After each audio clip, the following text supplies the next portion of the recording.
Democracy Under Pressure, Moldova, Georgia, and the Road Ahead for Armenia.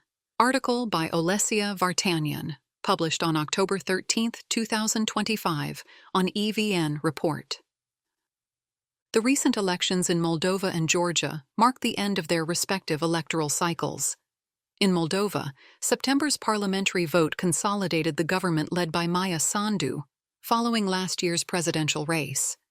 In Georgia, with its recent local election, the ruling Georgian Dream failed to resolve the political crisis that has persisted since last year's parliamentary vote, leaving the country mired in tensions both with Western partners and its domestic opposition. It was a hard-fought battle that will shape both countries for at least the next 3 years, until new elections are held. In Moldova, the outcome cemented a pro-European trajectory. In Georgia, it froze the political divide and halted the country's progress toward European integration. Together, these trajectories offer a glimpse into the region's political landscape, one which Armenia, now entering its own pre-election cycle, should study closely. With parliamentary elections scheduled for next year, the lessons from Chișinău and Tbilisi may prove vital in understanding how to preserve stability and avoid pitfalls that could determine the country's direction for years to come. The threat of war. The dominant theme in both Moldova's and Georgia's elections this past year was the invocation of war.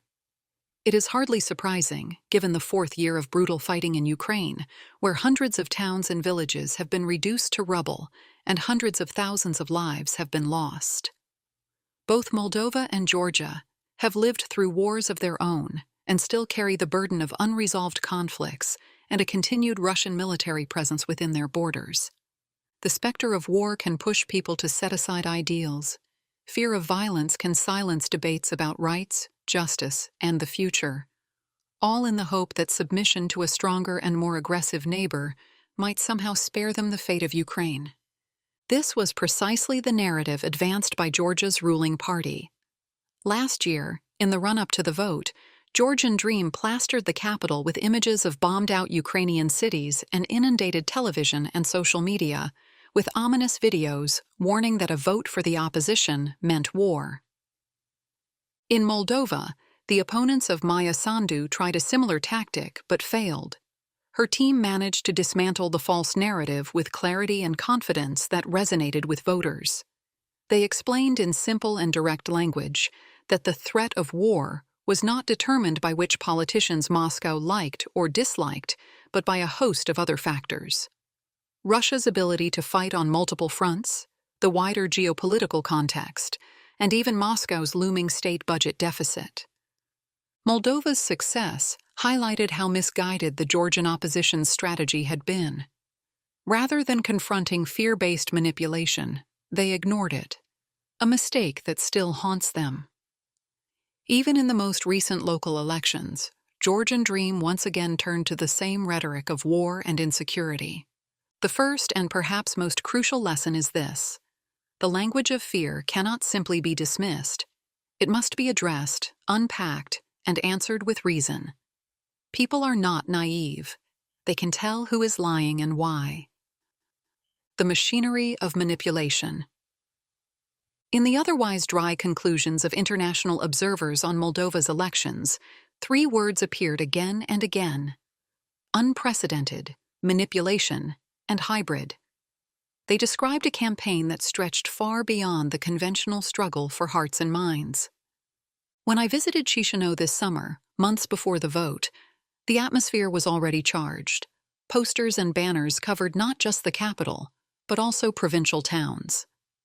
Later investigations revealed underground networks working to discredit President Sandu, financed through Russian bank accounts, cryptocurrency, and channels linked to the Moldovan diaspora in Russia. The media landscape resembled a battlefield. Fake news outlets mimicked respected publications. Social networks were flooded with bot-driven comments and Telegram channels that appeared and disappeared overnight. Even the Orthodox Church was drawn in, with priests from the Moldovan Church affiliated with Moscow, urging their congregations to vote a certain way. Yet despite the scale of these efforts, Sandu's party not only won but did so decisively, securing the ability to govern without coalition partners. Few expected such a result, given the resources arrayed against it.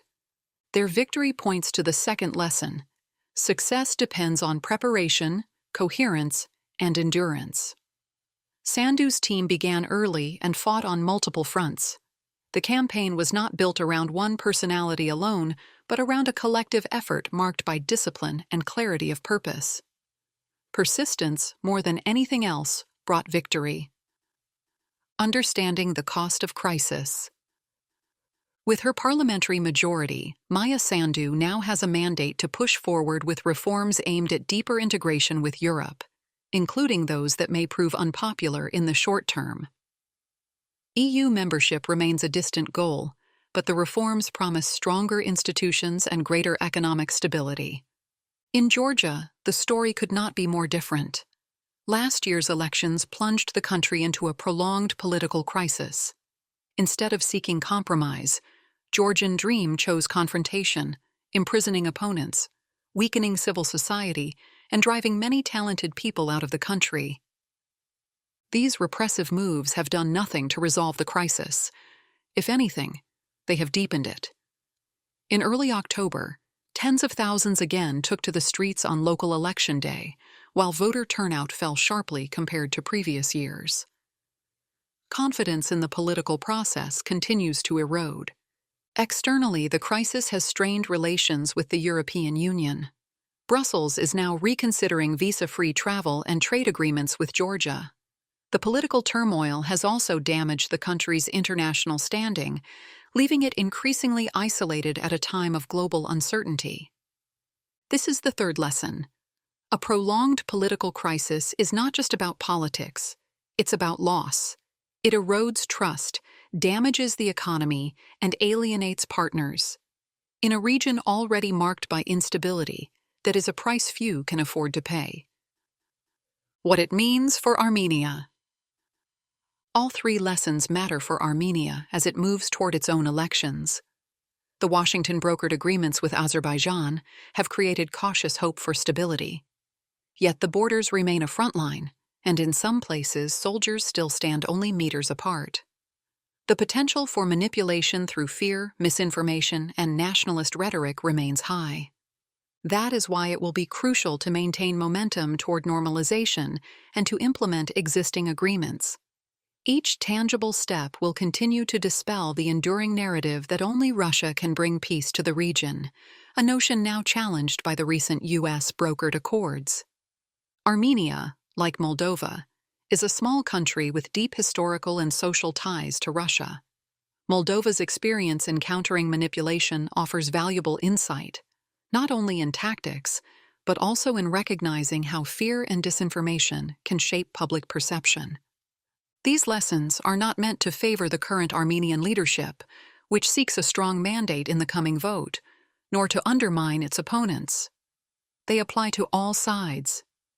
The integrity of the electoral process will determine whether the country wakes up stable or divided the day after the vote. Echoing the story of the Georgian crisis, Armenia's diverse political forces, with their different ideologies and constituencies, may at some point have to recognize a simple truth. Compromise must prevail.